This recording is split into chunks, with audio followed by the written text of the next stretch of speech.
的孩子。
5月25日，八路军副参谋长兼前方总部参谋长左权，在山西辽县十字岭指挥部队突围时，壮烈殉国，年仅37岁。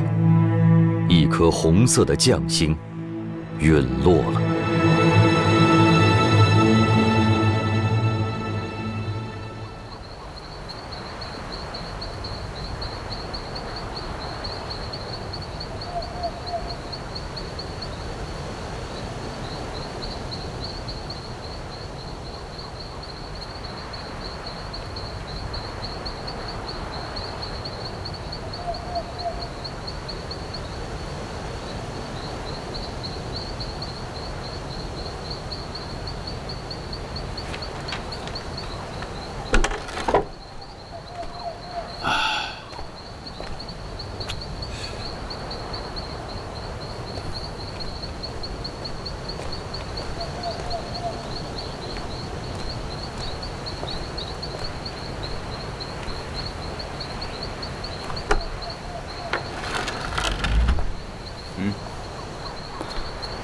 情况怎么样了？彭老总出来了，罗瑞卿也出来了，只有左权还没有消息。希望他们度过这一关。129怎么样了？我想应该快有消息了吧。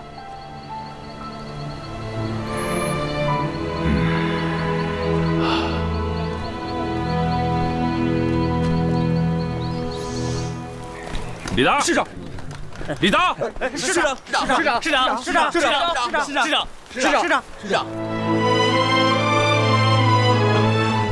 市长。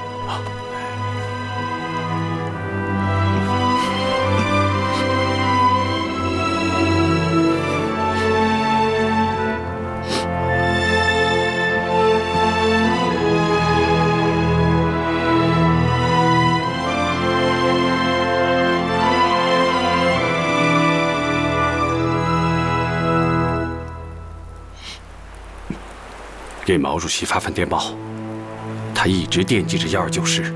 是。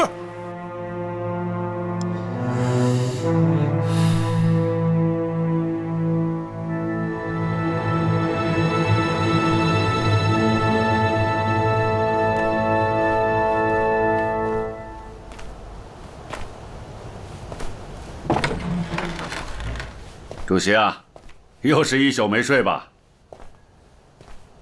自从日军扫荡以来，你就没怎么休息。现在八路军总部有消息了，129师也有消息了，眯一会儿啊。朱老总啊，我这心口老是发紧，总是觉得要发生什么事情呢？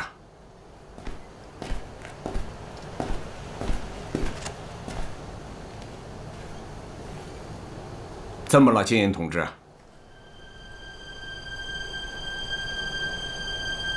出什么事情了吗？哎呀，你说呀！八路军总部来电证实，左权同志在突围处牺牲了。什么？这次刚村执行的13光政策，根据地的老百姓遭到了空前的洗劫。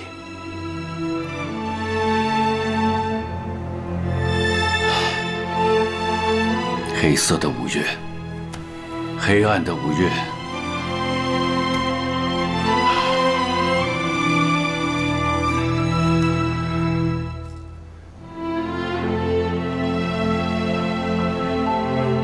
这一次，日军扫荡占了便宜，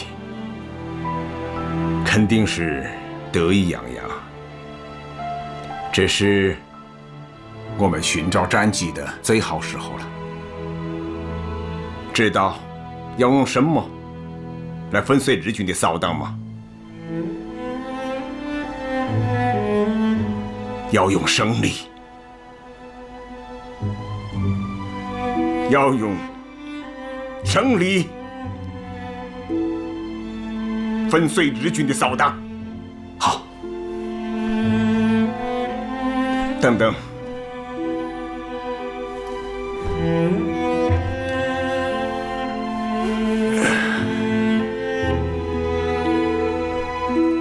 给我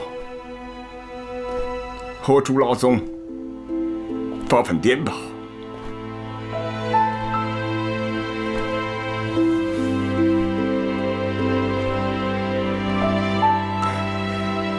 129师刘伯承、邓小平，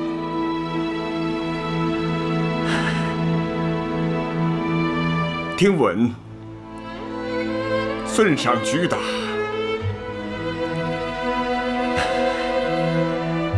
左权阵亡。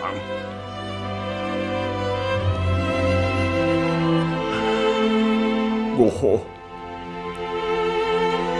和朱老总深表哀悼啊！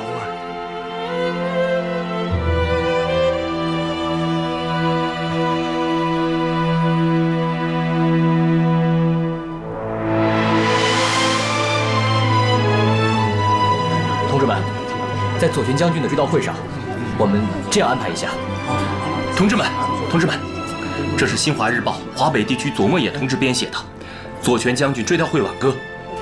他在编写这首挽歌的时候，是怀着非常沉痛的心情写的，可谓是字字泣血，声声带泪。大家传看一下吧。太行山上，草木含幽，漳河之水，呜咽不流。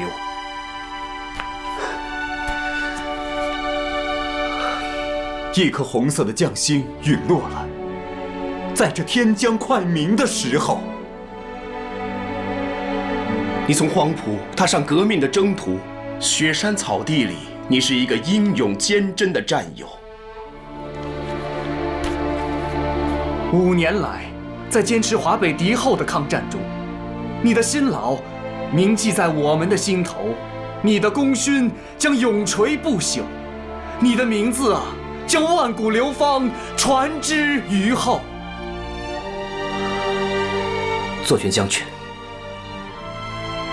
你安息吧。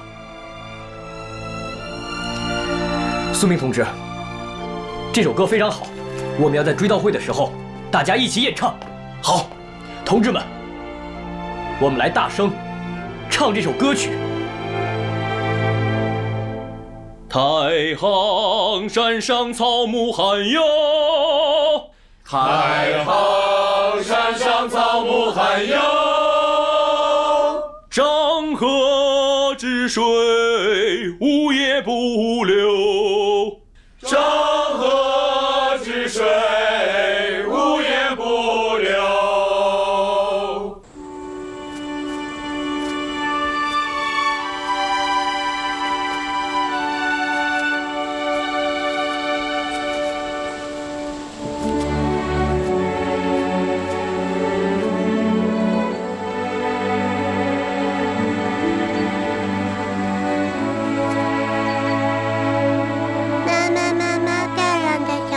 送给爸爸。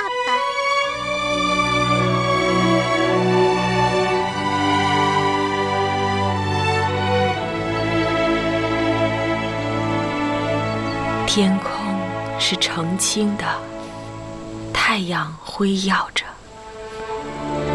当得到你牺牲的通知时，陷我于绝望的悲痛中，痛苦、悲泣。逝不去的郁结吞噬着我的心，滴下血来。我不是在做梦吗？可亲爱的，我依然不愿相信。悲伤的是，你永远地离开了我们。贝贝知道，爸爸是英勇的抗日英雄，可他幼小的心灵，又怎能体会到失去爸爸的悲哀呢？我们都期望将来有更多的时间共同生活，谁知道这终生的伴侣只有3年就永远分离。如有预知之明，我将用全力来使你幸福。谁能预料生离竟成死别？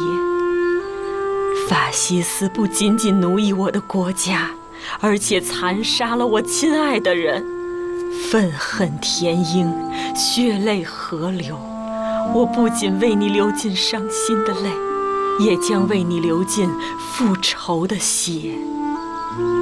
今后无论遇到多大困难，我都会咬紧牙关。如果有一点失望和动摇，都不配做你的妻子。永别了，亲爱的，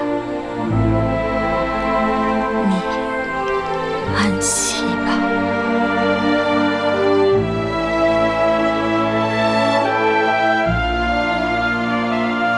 同志们，左权同志的牺牲是我党我军的一大损失。八路军全体将士应当学习他的革命精神，继承他的遗志，为抗日的最后胜利奋斗到底。是为左权将军报仇！是为左权将军报仇！真是我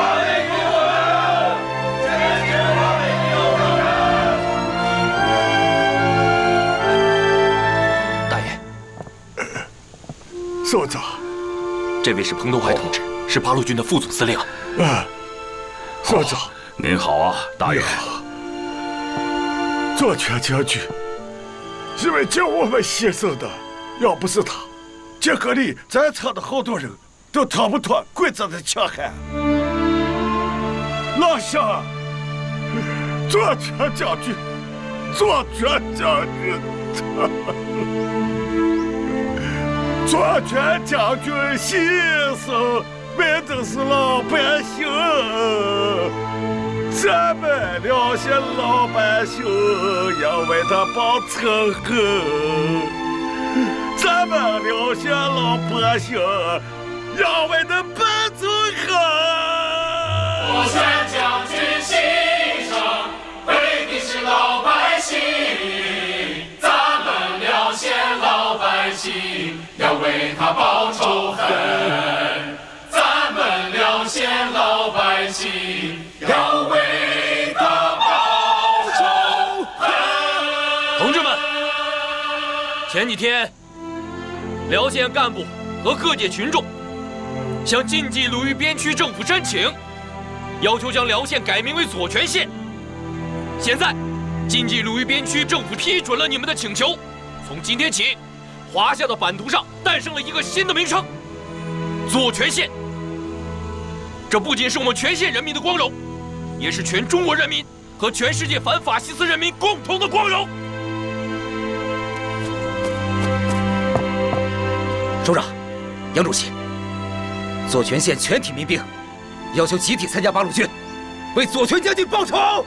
我们要参加八路军，为左权将军报仇。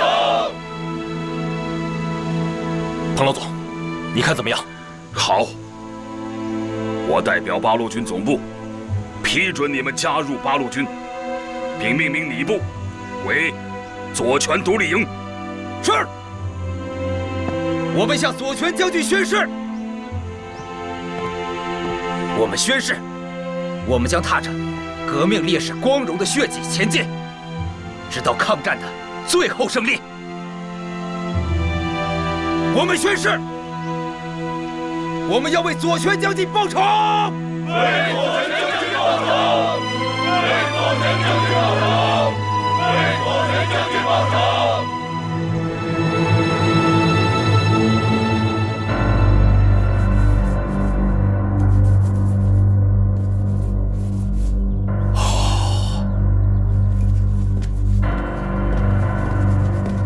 司令官殿。おお、皇軍の勇士待っていたぞ。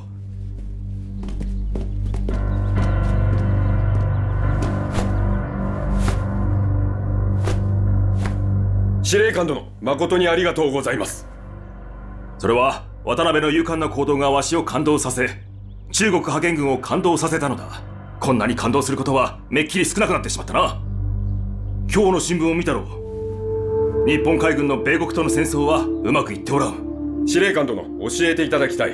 太平洋艦隊が転進というのはどういう意味ですか？それは山本大将の発明した言い方で、転進などというのはつまり失敗の代名詞だ。一方に肩入れするわけではないが、中国派遣軍の河北方面軍には努力、邁進し、一日も早くシナ問題を解決してほしい。司令官殿、承知いたしました。去吧。谢市长。师长，中央的指示和我们的想法完全一致。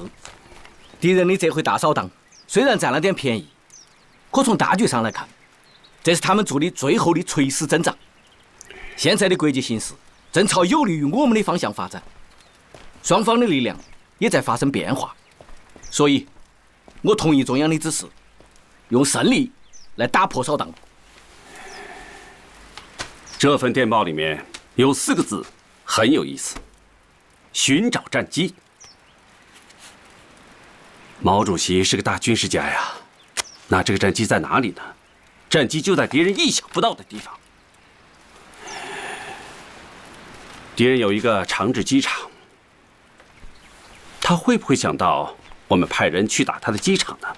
不会。敌人有一个旅团在扫荡我们，虽然他占到了一些便宜，可是他得回营地吧？他会不会想到在回营地的路上有人打他的伏击呢？不会。敌人占据了20多个据点，他会不会想到我们去端他的据点呢？13，你就下命令吗？毛主席的寻找战机就是命令。毛泽东说了，刘伯承也说了，战机就在敌人最想不到的地方。长治机场遇袭，鹿城、黎城5乡1县据点遇袭，8方告急，10面埋伏，八路军正用一个又一个胜利，一点点摧毁进剿日军的意志。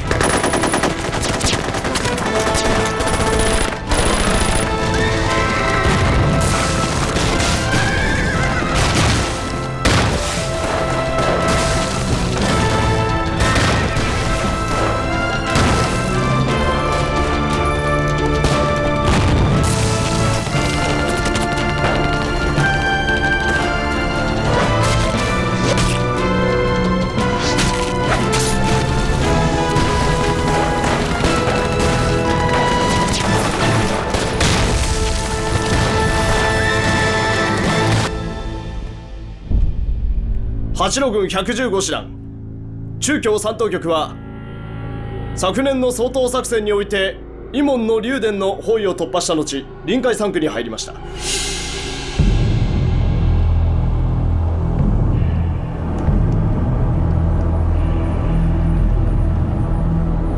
今回我が軍は1万5000の将兵を投入して掃討作戦を展開いたします。もし再度敵が包囲を突破するならどの経路を取ると考えているか。1941年のような事態は起こらないと考えます。万が一そのような事態になったとしても、敵の取るべき道は一本だけ、海に飛び込む以外ありません。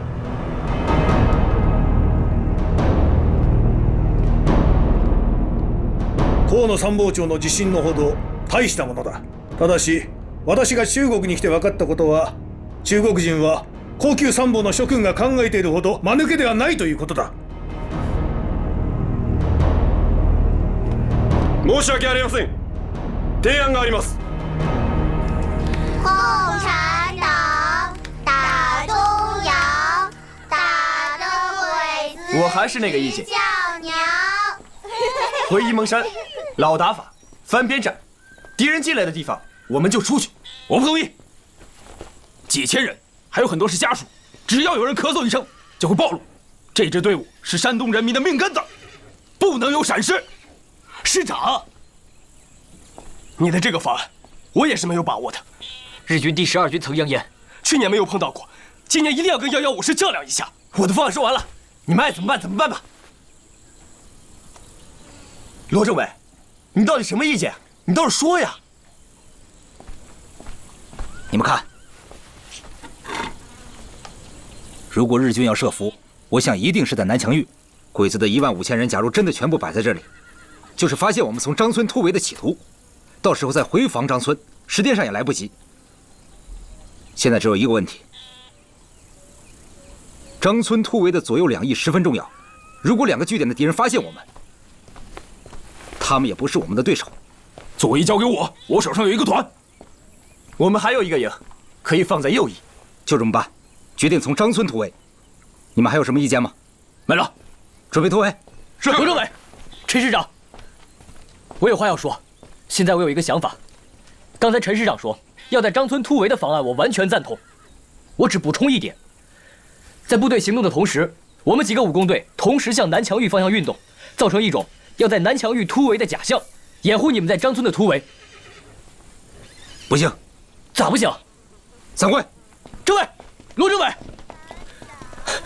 罗政委，罗政委，罗政委，我们武工队也是党的武装啊。那好，我更正一次，我们不能以牺牲地方武装为代价换取我们的安全。罗政委，我们山东的老百姓能有今天，就是因为有你们呀。我们山东的老百姓把你们看得比天还大。罗政委，大家的心思都是为了赶走日本人，一句话，都是为了中国不亡。我看这个方案可行，但是要稍微改变一下。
本来我是想把孩子放在老乡家的，人家我都找好了，可我还是不放心。孩子的父亲在几个月前牺牲了，我听说了，最近的日军大扫荡，连孩子都不放过，留下来也不一定能活呀。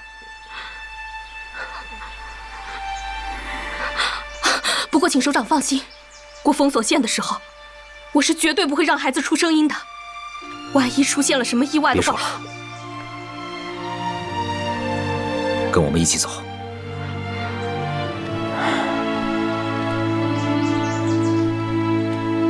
我能照一张相吗？不了。为什么？我感动了。过不了封锁线，照了也白照。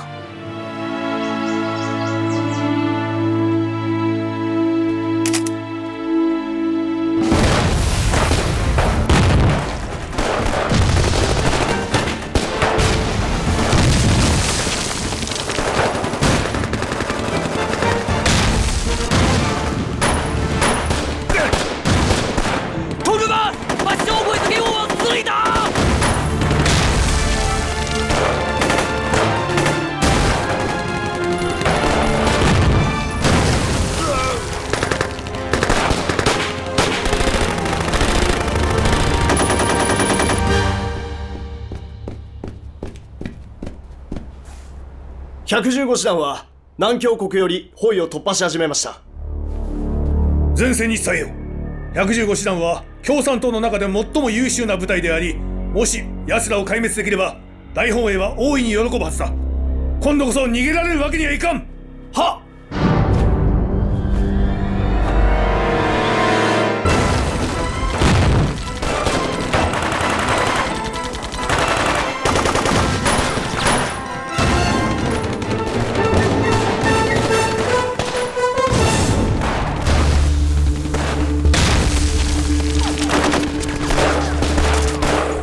八路です。115師団ではないようです。奴らの後方に回りましょう。出ないと危険です。你再讲日语，我让你死。是。但是你说对了一句话，他们不是115师，他们是佯攻。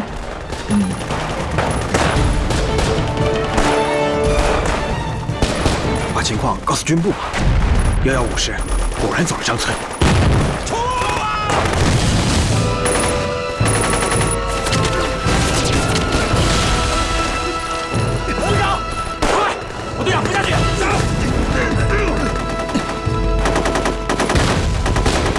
115师在张村突围，情况很严重了，马上报军部。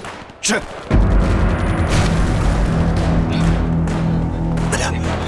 自己人，自己人，自己人。八路军同志，八路军同志，你们这是？我们护送首长过封锁线，听到这里有战斗，过来支援一下。对。首长？首长走这条路？啊，是临时改变的。怎么样？要我们加入战斗吗？不用，首长的安全很重要，你们护送首长先走吧，战斗很快就可以结束。那快把受伤的同志带走吧。好，那我们先走了。来，走。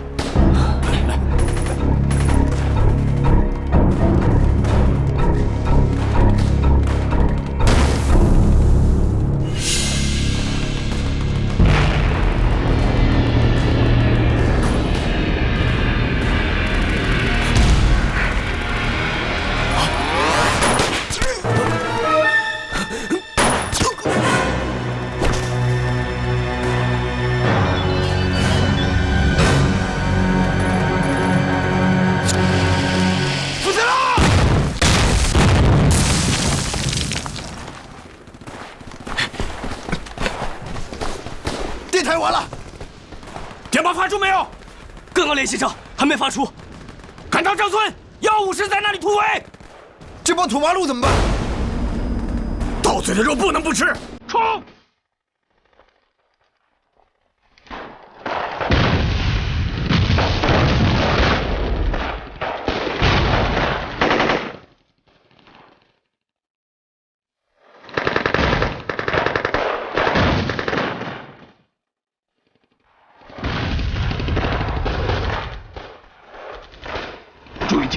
是。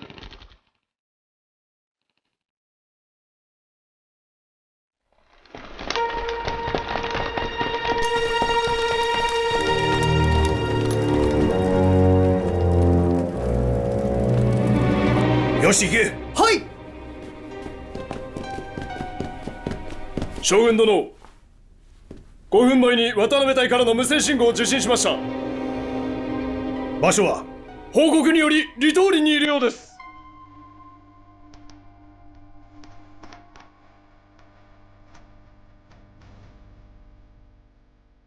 他に報告は？信号が途絶え以降連絡取れません。渡辺隊は115師団を発見したのか？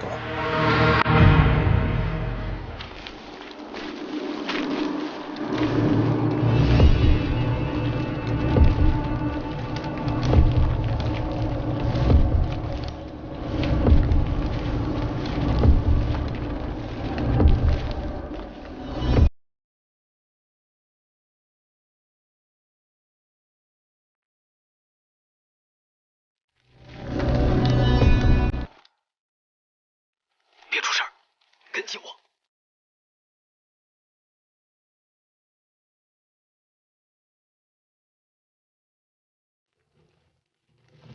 郭导。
走。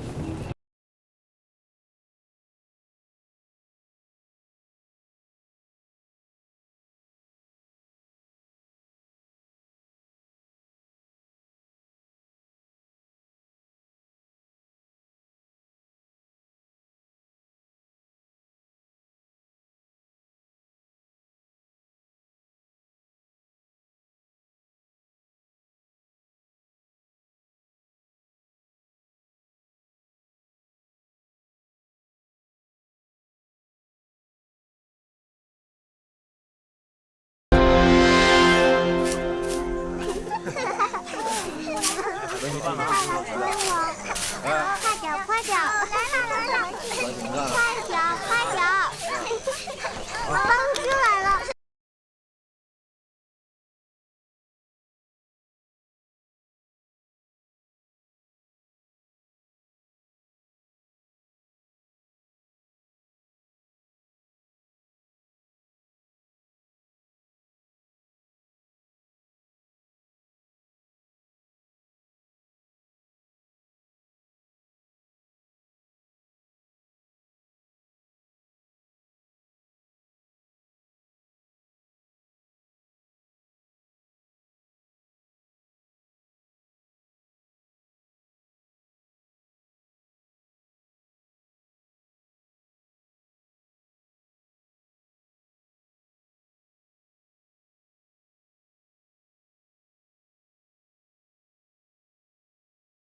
师长的部队。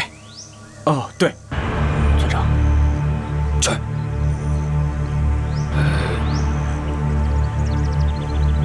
啊，你们是？你怀疑？不是我怀疑呀，是日本鬼子呀，什么坏事都干得出来，是不是啊，乡亲们？是啊，哎，我说老乡少爷们们，该回家了啊！都散了！哎，带着孩子回家做饭去吧啊！请告诉我，150往哪里走了？他们是鬼子！快跑啊！大家快跑！快小子呀！老东西！快点！快点！老实点！老李，快点！过去！告诉我，115往哪里去了？我可以告诉你，但你得把这身军装给我脱了，你们穿着不配。好。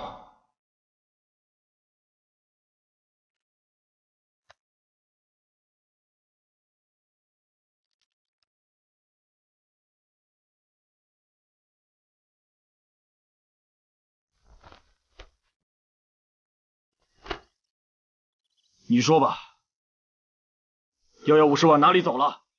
是张村还是葛沟？日本鬼子呀，这2条道你都知道啊，那你自己摸去，问你大爷干什么？老实点！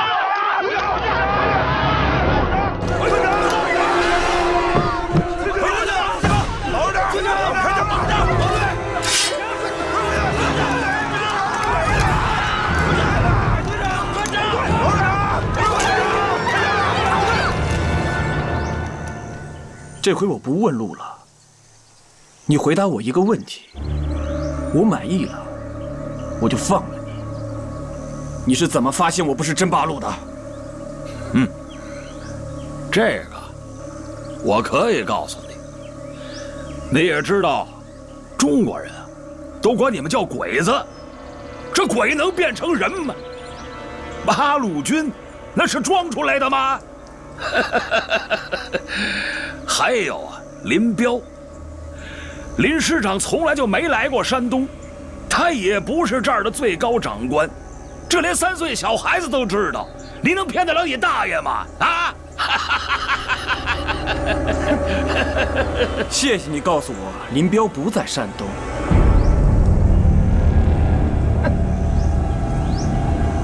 115师去哪儿了？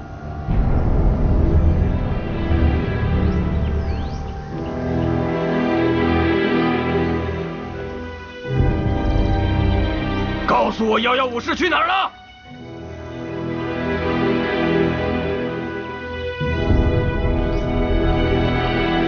你说，115师去哪儿了？说！知道我也不会告诉你。老实说吧，我们家还住过八路军的大官呢。扎死他！畜生！他还是个孩子！日军对抗日根据地的杀戮，这般不问老幼妇孺的血洗，屠村、屠镇、屠城，在华北、华中、华南、东北3省，几乎每一天都会留下血腥的记录。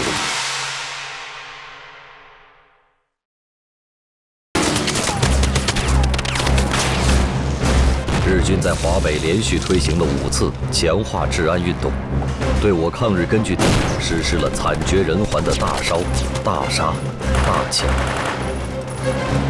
1941年，日伪军1000人以上的扫荡69次，1万至7万人的大扫荡9次。1942年，日伪军1000人以上的扫荡77次，1万至5万人的大扫荡达15次。我敌后各个抗日根据地，在日军的强力挤压下，人口减少，兵力减少，口粮减少，几无外来补给，陷入最困难的抗战岁月。没有吃，没有穿，自有那敌人送上前；没有枪，没有炮，敌人给我们造。不分穷，不分富，4万万同胞齐武装。不论党，不论派，大家都来抵抗。一曲游击队之歌，响彻长城内外，雷响根据地军民的抗日战鼓，也奏响侵华日军的丧钟。咱们呢，让丁玲说说。来，你说说。哎，你来说给你们讲啊。哎呦，这个主席来了。哎，主席，主席，大家好啊！很久没有看到大家了。不会吧？我记得上星期我们还在鲁艺听您讲太平洋战争的前景。哦，有吗？不会错的。您还向我要烟来着。哎呀，坐。我今天又没带呀。主席啊，我听人说抽烟的分3等，这第1等啊叫有烟没火，第2等叫有火没烟，这第3等啊是又没烟又没火。那看来我就是这个第3等啊。霍勒丁同志的那首歌怎么唱来着？没有枪，没有炮，敌人给我们造。来，主席。哎，大家可看到，我可没有跟小军同志要啊，是他自己送来的呀。瞧主席这脸色，这精气神儿，前线又有好消息了吧？丁玲同志说的很对啊，真的有好消息啊！山东分局跳出包围圈了，太好了！好啊！主席，那他们现在不在滨海地区了？他们已经转移回沂蒙山去了，又回到老地方了呀。D115师的同志们呢，发明了一种新的打法。敌人从哪里打我们，我们就去哪里打他们。这个打法好啊！好啊！敌人从占领过的地方来，那里就成了最薄弱的地方，我们再趁虚而入，打回去，给他来个调虎离山，暗度陈仓。好，说的对啊！D115师的同志们给这种打法起了个名字，叫做翻边打法。翻边打法。一群从来没有参加过战争的人，现在却要在战争中学习战争，太不容易了。今年是日军对于山东的扫荡和咱们的部队反扫荡的时期，100多个村庄在日军的三光政策下变成了废墟。马石山区有500多村民因为没有来得及转移被杀害了。山东的部队伤亡1400多人，群众死亡14000多人，被日军抢走了80多万担粮食。不过，值得欣慰的是，我们虽然付出了巨大的牺牲，但是也有巨大的希望啊！我们的主力部队现在已经突出了重围，回到了沂蒙山区，这就是希望啊！是啊，丁玲同志说的很对啊！山东分局的同志们在从滨海地区转移回沂蒙山区的过程中，不但在寻找作战的机会，大小共进行了150余次战斗，共歼灭日伪军4000余人喽！太好了，好啊！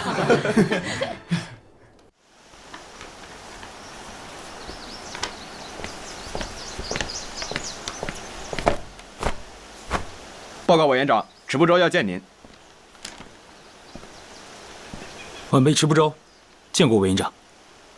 有为的年轻人，过来坐下吧。晚辈还是站着说话吧。啊，年轻人不要这么拘礼。多谢委员长。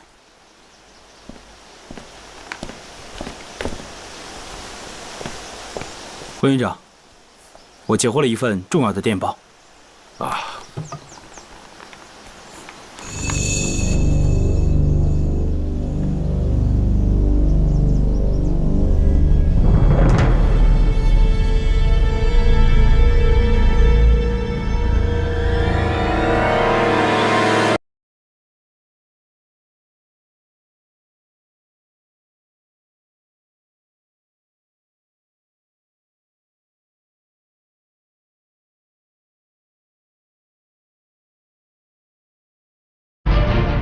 大海嶺18号ミッドウェイを進行せよ。は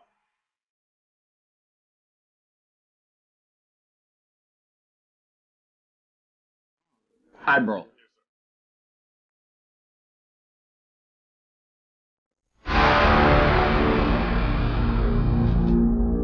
We act on what we know, unless the intelligence is not correct. 日军第一攻击波机群，36架俯冲轰炸机，36架水平轰炸机，36架零式战斗机，108架舰载机几乎同时从4艘航空母舰上起飞。倾巢而出的日本海军企图借此一击，将美国太平洋舰队残留的军舰引到中途岛，一举歼灭。Admiral. Are the planes taking off from the Japanese carrier? Yes.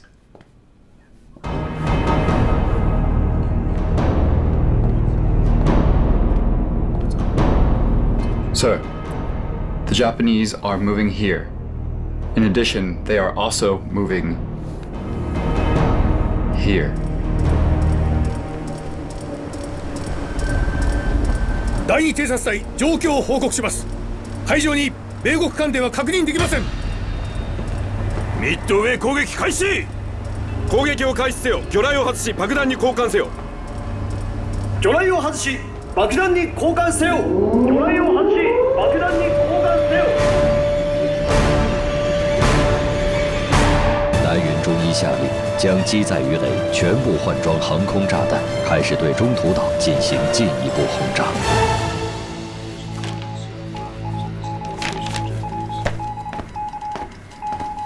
Admiral. At 5:20 p.m., we found 5 chasers, 5 destroyers, 250 nautical miles from Midway.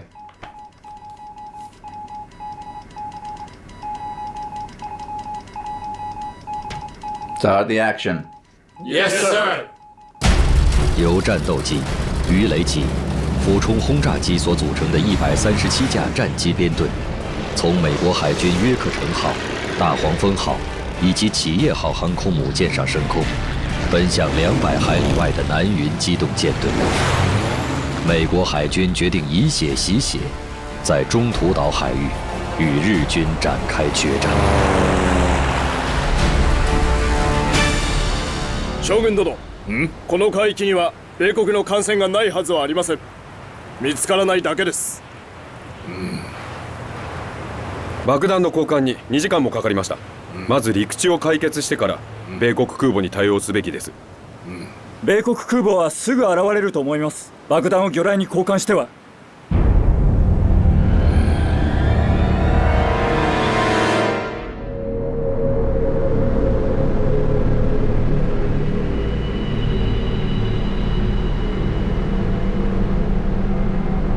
ミッドウェイ。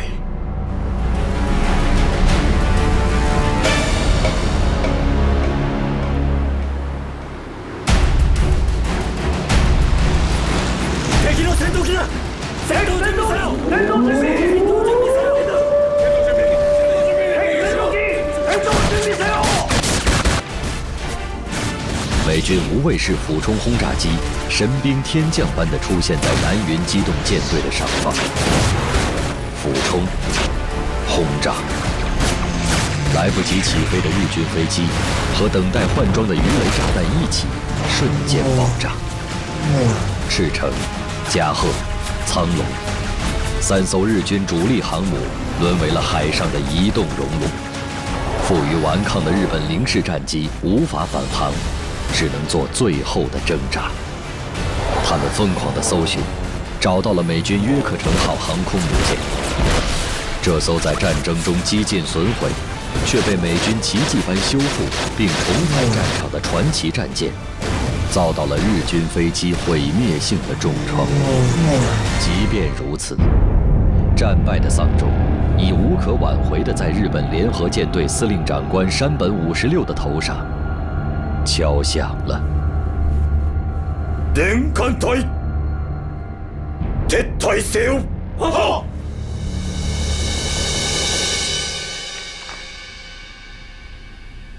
首相閣下、ミッドウェー作戦は大型空母4隻、装甲巡洋艦1隻、戦闘機322機、兵員3500人を損失、熟練の操縦士も失いました。米国側は空母ヨークタウン、巡洋艦ハンマン、戦闘機172機、兵員307人を損失。再度確認の上、情報は間違いありません。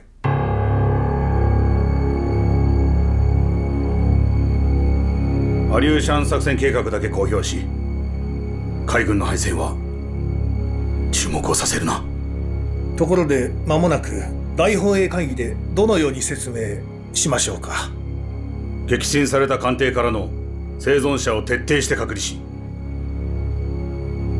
ミッドウェー作戦の真相を艦艇の者や国民には知らせるな。はい、首相閣下。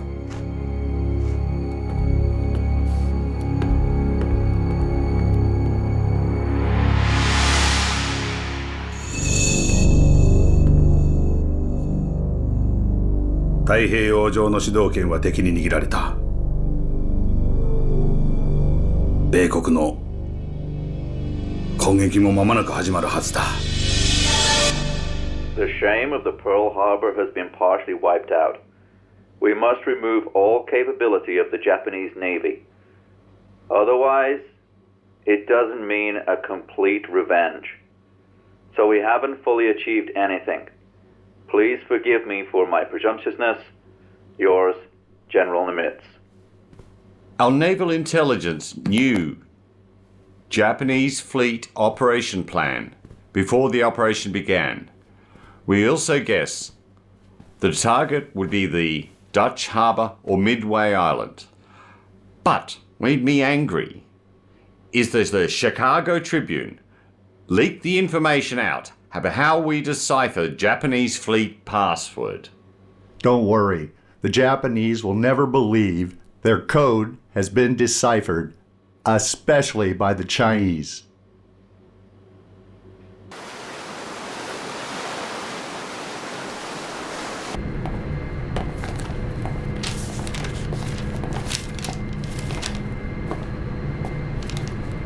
Shirekan殿、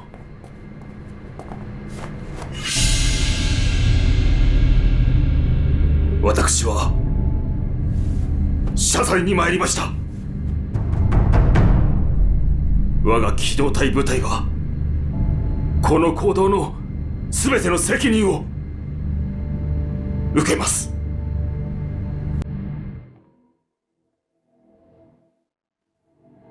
ところで君は失敗の原因がはっきりわかるか？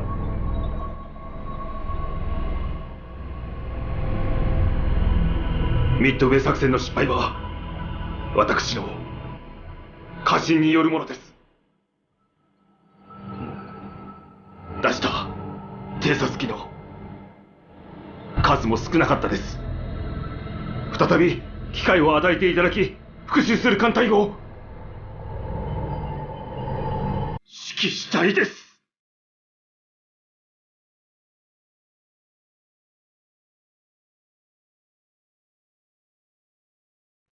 わかった。最近胃の痛みは苦しく、夜も眠れなく、今日君が来てくれたことで私も少し休めるでしょう。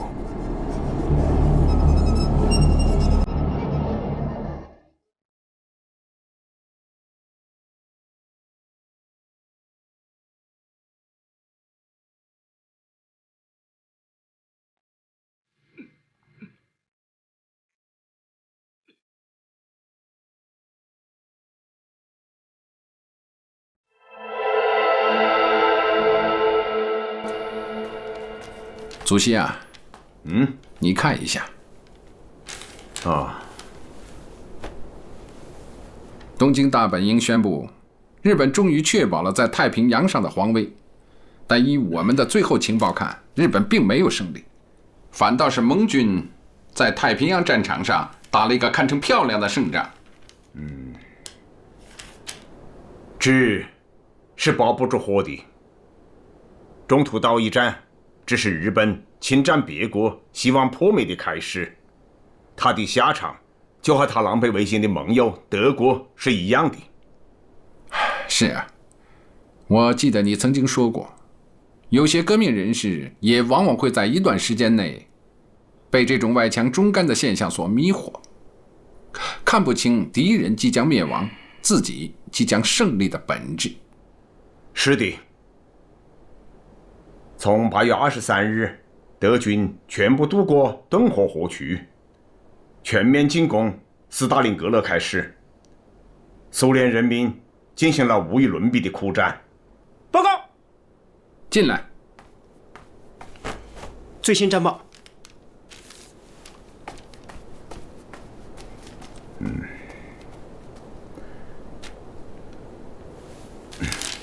给。德意联军自利比亚进入埃及，近敌距开罗只有350公里的阿拉曼地区，英美首脑决定实施进攻北非的火炬计划，并任命艾森豪威尔将军为火炬行动的联盟远征军总司令。美军已于8月投入欧洲战场。怎么样？我没有说错吧？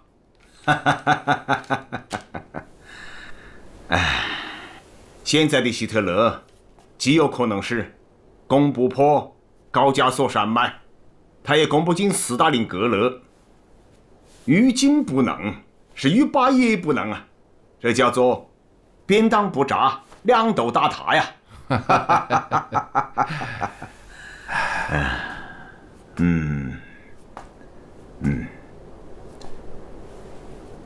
看来法西斯的严冬就要到了。1942年8月7日，美军在所罗门群岛的瓜达尔卡纳尔岛登陆。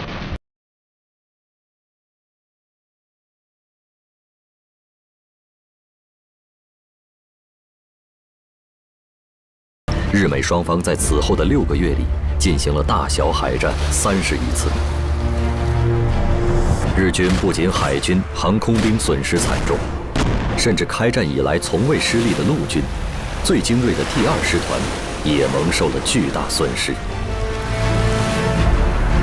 至瓜岛战役结束，日军在兵力上的优势已不复存在。日军与盟军双方战略态势随之改变，从此日军不得不从战略进攻转为战略防御，处处设防，步步被动。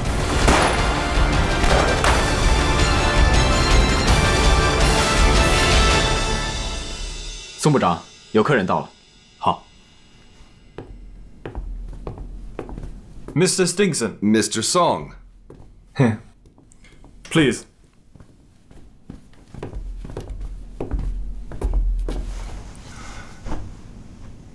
Mr. Song, let me guess. You invited us here to your embassy so early in the morning because you have important matters to talk about. Simpson and I talked about this on the way here today. We figure, opening up the hump line is the way our conversation is going to go here today.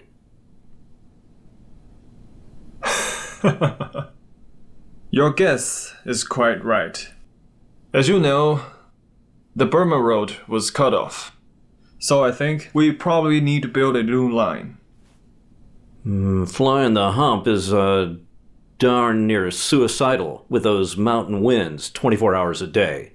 Not to mention the Himalayas being a restricted fly zone. That is why I have invited you two here, in the hope of getting your support. Let us report back our conversation with President Roosevelt. General Marsh and I agreed on the way over here to support your request, subject to the President's approval. Once we have his agreement, we will immediately order the Army Air Corps to establish an Air Transport Command Authority to manage this project. Very well. On behalf of the Chinese government and Chinese people, thank you for your support.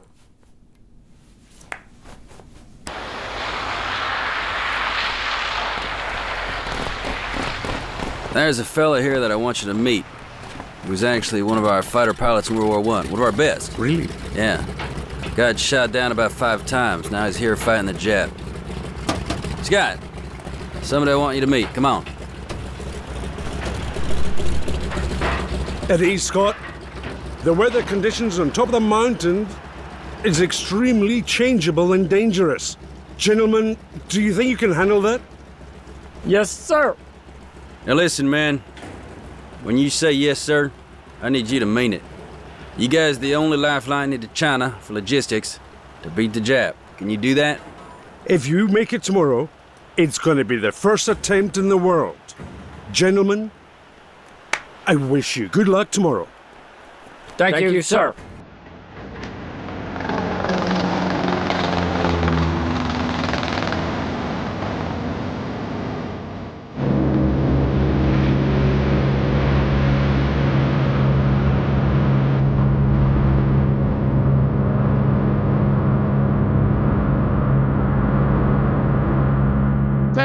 feet. We're in the middle of a cold front. The airplane is shaking. The propeller's completely iced. There's nothing we can do about it. Don't worry. Keep going. Fire. Gain altitude. We can do it. We need to hit the warm front.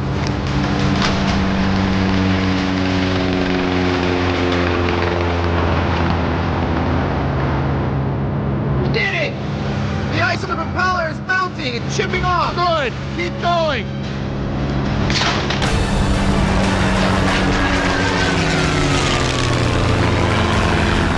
Damn it!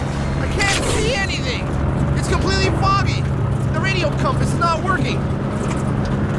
Quickly! Clean the windows!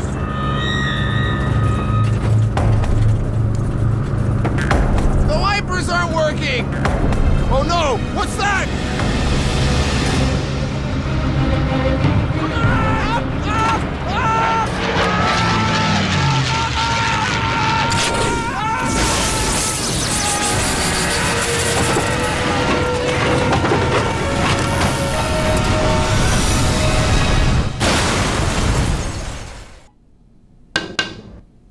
谁能告诉我这是什么？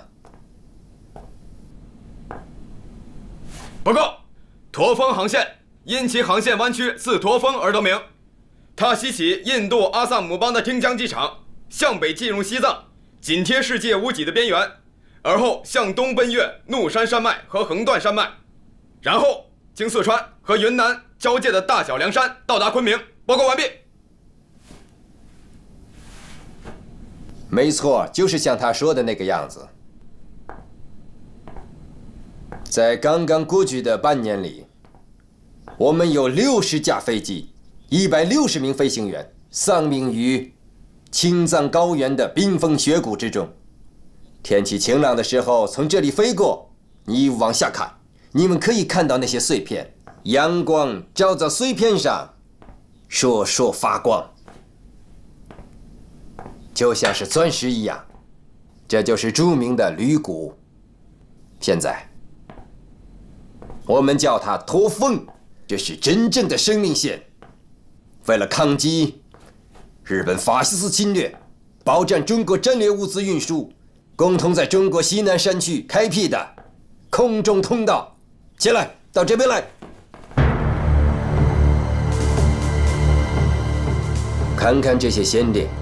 再看看你们自己，你们也将要开始挑战人类的极限，直接面对恐惧和死亡。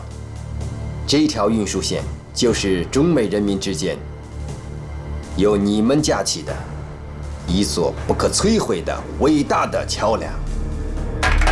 好，这来了。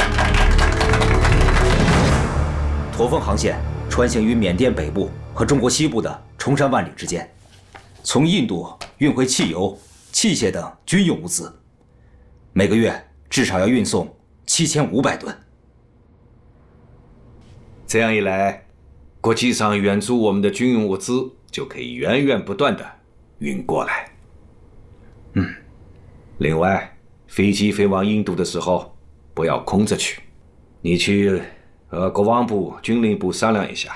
每次都带一些兵员过去，这样可以充实中国军队驻印度的力量。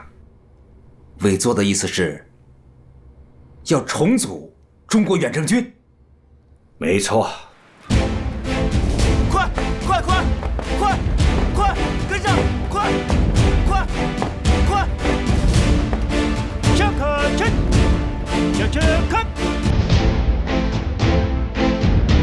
小心！1943年1月11日，中美新约在美国华盛顿，由中国驻美大使魏道明与美国国务卿赫尔代表两国政府签字。新约宣布，自此废除美国在中国的治外法权。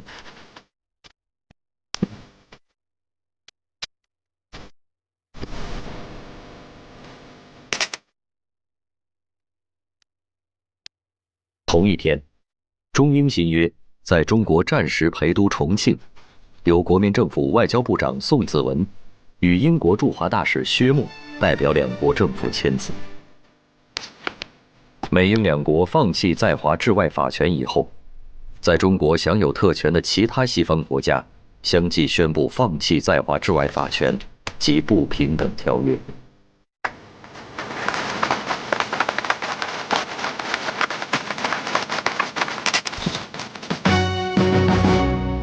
So today, the United States, Britain, and China can cut some meat. With their presumptuous action, we must give the Japanese a devastating blow. The U.S. Congress is ready to act on production of weapons. In 1942, we are ready to produce 60,000 planes, 45,000 tanks, and 8 million gross tonnage of ships. In 1943, we should be able to build 125,000 planes, 750,000 tanks, 11 million tons of ships, and mobilize 6 or 7 million troops. So, in this way, maybe we set the time for a war plan. We should win in 1944 or 1945. Our great mission is to rapidly and successfully win the war. We can be sure that if this new weapon works as planned, that we will have an overwhelming force. So, wait for the President to agree and submit the plan to Congress for discussion. What do you need? $2 billion and 120,000 people. And when will I be able to expect the results of that $2 billion? 3 Nobel Prize-winning scientists assure me it will be completed before 1946. Today at noon, the Army and Navy will have taken $61 billion from my pocket. So, this is one of the most expensive lunches in human history. Ah, well, with such a big project, what should we call it? The President is hosting a lunch for us in Manhattan. So, of course, it should be the Manhattan Project. Good.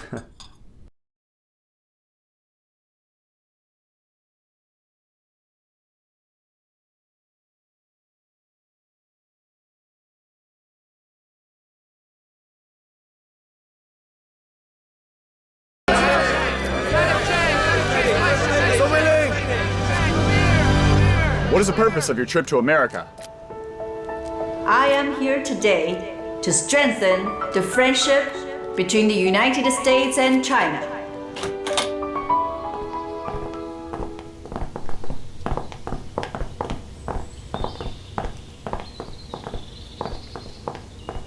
Madam, Yes?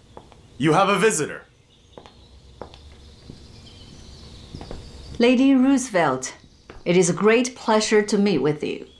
Please have a seat.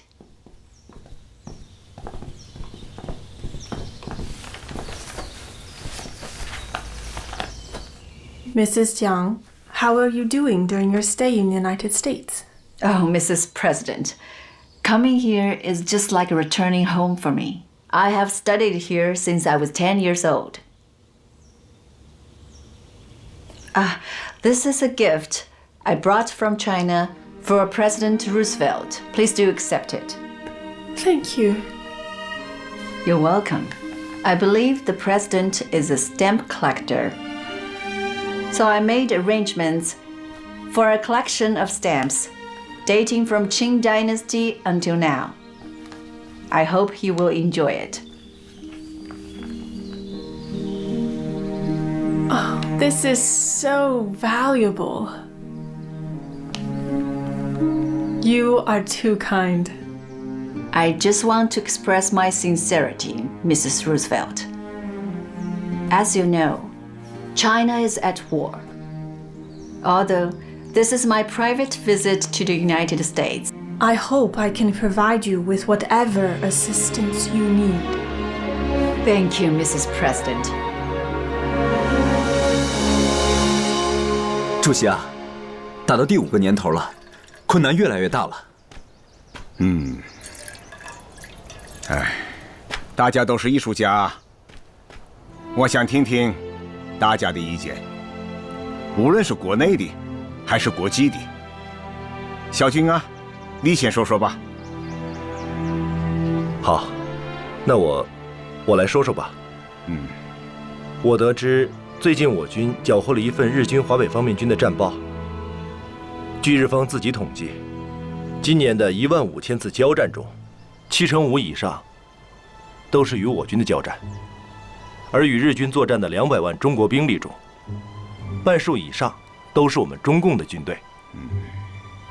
战报还说，在日军收容的对手遗体中，半数以上是我们中共军人，而收容的7万多俘虏，则几乎全数是国民党军。日军已经非常清楚，给予日军致命打击的，正是我们中共领导的军队，而日军也把将我们共产党赶尽杀绝，作为他们的首要任务。有一点大家注意到没有？咱们中国现在是进入到了最艰苦的阶段，可是日本呢？一个从前线回来的老同志说，过去咱们一个团打他那一个小分队，那都不是很容易的。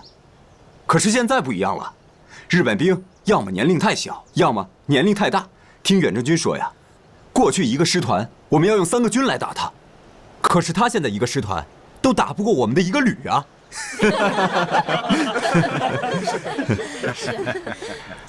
就这么看，我们中国亡不了。对，亡不了。好啊，说的都很好。欧洲战场开始反攻了，太平洋战场也开始反攻了。中国人民的抗日战争长期打击并牵制了日本大部分陆军和大量海军，制约着日本的北进和南进，保障了同盟国先欧后亚大战略的实施。中国人民做出了巨大的贡献，但也促成了全世界反法西斯战线的形成。在山西沁源，人民战争的威力让日军吃尽了苦头。1942年10月，日军7路围剿太岳根据地，随即占领了沁源县城。太岳军区针锋相对，动员百姓，轻射轻野，把日军困死在县城。县城周边，日军每一处据点5里以内的村镇，计23个村镇，2300多户人家，16000多人，全部疏散到沁河两岸的深山密林中，将日军陷入了无人区。进了山林的2300多户百姓，军民齐上阵，赶在1942年第一场大雪之前，打了5000多孔窑洞。沟沟卯卯有了新名字：正气村、坚定沟、顽强嘎梁、伟大山头。沁源军民铁定了心，要用持久战困死沁源县城的小鬼子。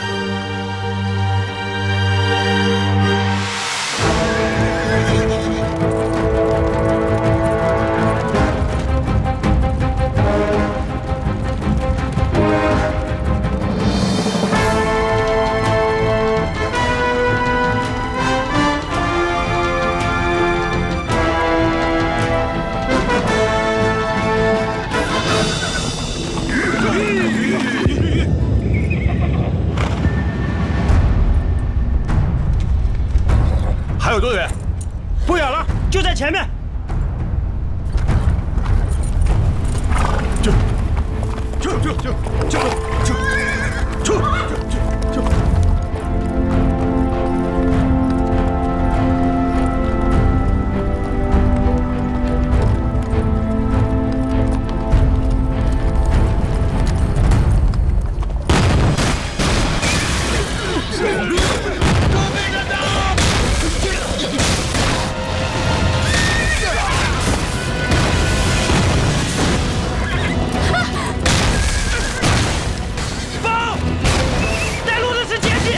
已经被我枪毙了！准备战斗！准备战斗！李天白跟随东北挺进军，此番出偏关，东去茶省，只为早日打回东北去。途经沙湖口，遭遇日军阻击。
索亚，跟紧我。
李天白和苏亚最终未能杀出沙湖口。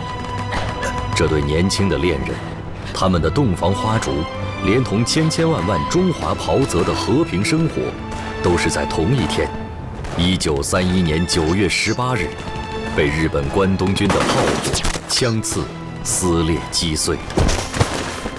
近10年了，爱情被撕裂的10年，生活被撕裂的10年，也是2名年轻的中共党人献身民族解放的10年。无怨无悔，大青山下有他们团圆的新房。